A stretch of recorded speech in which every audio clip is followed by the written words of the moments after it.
everyone, so I've just been informed by my father that the previous video on milking just ended very abruptly. That wasn't supposed to be the case. It should have been a full video right to the end. So what I've done is I've now uploaded the rest of the video to this one. It's not very long, but at least you get the full idea. Hope you enjoy. These are the feeders that we speak of. So right at the top there you've got the green bins. That's where the cake is stored for each individual stall. The pipe then is what it travels down through, and then it goes all the way down and into the bowl. So these are actually designed right at the bottom. They go in on the inside. So it means when the cake comes down, it's not coming down in one big pa-chow, because then it might bounce out. It comes down nice and slowly and all gathers in the bowl for them to eat. And it's also designed in a rota so that you get the amount of cake you want and then no more cake can come out. So the cows could batch like this. They can do like whatever they want basically, and you won't have any cake come out for you, so it stops them doing it and then they can't cause any damage. So the way it works, our dad did actually also put this bar in to stop them, because in our old parlour they just bash the feeders apart, so he was determined to put this bar in, which probably does help, to be fair, but between everything we never get any spillage of cake.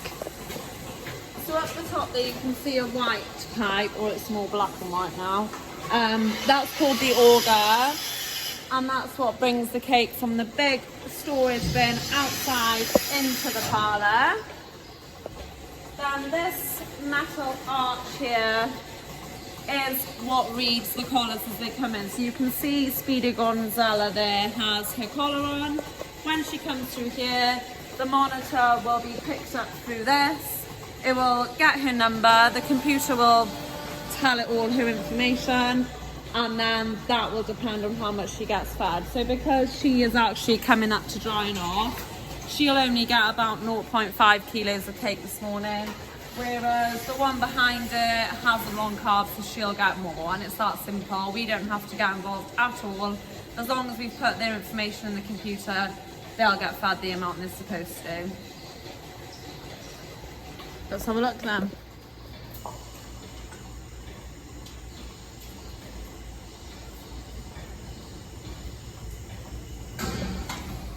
So she's gone through the barrier.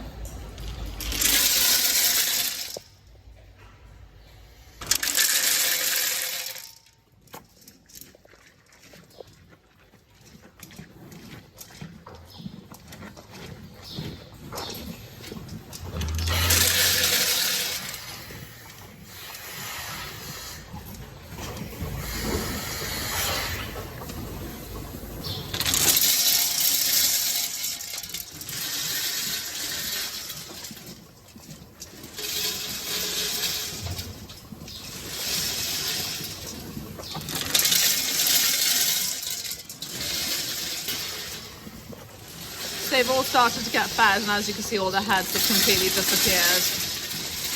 They're too interested. That's also what these are about, this bit here.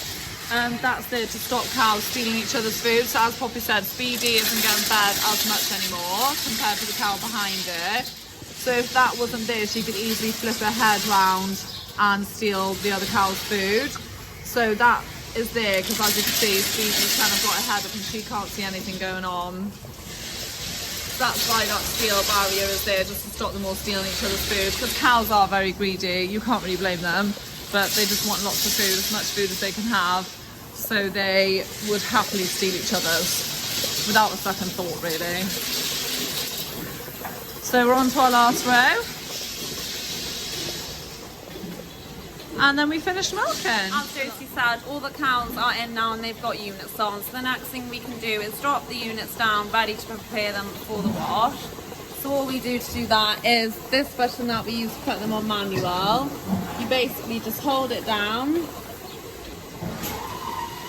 and they all drop. So if you hold it for a lengthy period, all of the units will drop. And now every time a cow has finished milking, it will come off and the unit will drop. And yeah, it's that simple. We have actually done a previous YouTube on the wash, so if you're interested you can go back and watch that, or we'll probably do one in the future if you can wait. Yeah, so then we just put these on there like they were to start. It'll take us about an hour to wash down, and then if we had any calves to feed, then we'd go to feed the calves, and then we go for breakfast. So yeah, looking after the girls is our number one priority to start the day, making sure they're all milked, fed and happy, and then we'll go and feed ourselves, but they are the most important thing to us. So just before the video ends, it is worth noting that welfare in Britain is one of the highest in the world, and there's a reason for that, and all our cows are so well looked after. They are very happy. As you've seen, the last rows come in and we haven't had to fetch one cow in to come into milking. Even that little heifer came in on her own. So, you know, they want to be in here. They're well looked after. Cows are very set to routines, so doing this every single day, twice a day, becomes part of their routine, and it's just what they're used to. This is Counter, our oldest cow here. So she's 17 years old, so that's, you know, really old for a milking cow, so they are doing really well. And it's just important to note that there's no stress, you can't hear any bawling, we haven't had to be shouting the whole milking. The only way to get good quality milk off your cows is to make sure that they're happy, healthy and well fed. We make sure that they have all three of those things to ensure that they're happy and we're satisfied with the milk that they produce.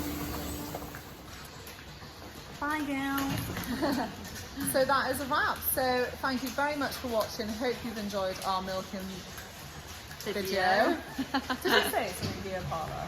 Have we said that? Oh yeah, so the make of the parlour is Gea. Hang on, we're not done.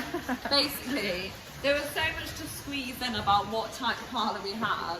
But yeah, this is obviously backwards, but the make is Gea, which is just the company that the parlour came from. Yeah. And then we're with RMS, who installed it and look after us, and they are really, really good, to be fair. So yeah, we thought it was over, but it wasn't. No. So yeah, Gea RMS. There's our bowl to swap out. Bye, Isaac.